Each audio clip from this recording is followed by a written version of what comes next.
अगला अध्याय 2 है प्रजनन, रिप्रोडक्शन।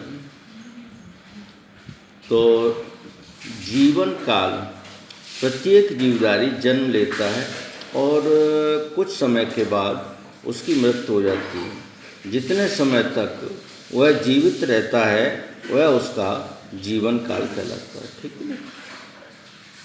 तो किसी का जीवन काल क्या होगा? प्रत्येक जीवधारी जन्म लेता है, कुछ समय के बाद उसकी मृत्यु हो जाती है, स्वाभाविक। जितने समय तक वह जीवित रहता है वह उसका जीवन काल कहलाता है। अगला हेडिंग है प्रजनन, रिप्रोडक्शन क्या है? तो प्रत्येक जीवधारी अपनी जाति वंश को बनाए रखने के लिए अपने जैसे जीवों को पैदा करने की प्रक्रिया को जनन या प्रजनन कहते हैं। यह कार्य एक श्रृंखला के रूप में चलता रहता है। जनन के प्रकार, जीवों में जनन 2 प्रकार से होता है, अलैंगिक जनन और लैंगिक जनन। ठीक है? जनन के प्रकार, जीवों में जनन 2 प्रकार से होता है, अलैंगिक जनन और लैंगिक जनन। अलैंगिक जनन को इंग्लिश में बोलते हैं सेक्सुअल रिप्रोडक्शन और लैंगिक जनन को सेक्सुअल रिप्रोडक्शन। ठीक है? तो अलैंगिक जनन क्या है? Asexual reproduction. तो यहाँ पर पौधों के बारे में, एसेक्सुअल रिप्रोडक्शन इन प्लांट्स। ठीक है?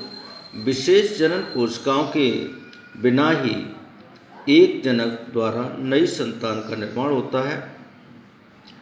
इस संतान में जनक के समान लक्षण पाए जाते हैं। फिर ध्यान देंगे, विशेष जनन कोशिकाओं के बिना ही विभाजन किए हुए एक जनक द्वारा नई संतान का निर्माण होता है। इससे संतान में जनक के समान लक्षण पाए जाते हैं। ठीक है? आगे अब इनके लक्षण क्या होंगे अलैंगिक जनन के? तो इसमें संतान का एक ही जनक होता है। इसमें नए जीव का जन्म केवल कायक कोशिका द्वारा होता है, इसलिए इसे कायक जनन या वेजिटेटिव रिप्रोडक्शन भी कहा जाता है। इस प्रकार के जनन में कोशिकाएं समसूत्री विभाजन होता है और इस प्रकार की संतान को क्लोन कहा जाता है। फिर ध्यान देंगे, इसमें संतान का एक ही जनक होता है। इसमें नए जीव का जन्म केवल कायक कोशिकाओं द्वारा होता है, इसलिए इसे कायक जनन भी कहा जाता है। प्रश्न आता है कायक जनन क्या है? तो कायक जनन नए जीव का जन्म केवल कायक कोशिकाओं द्वारा होता है, इसीलिए इसे कायक जनन भी कहते हैं। ठीक है?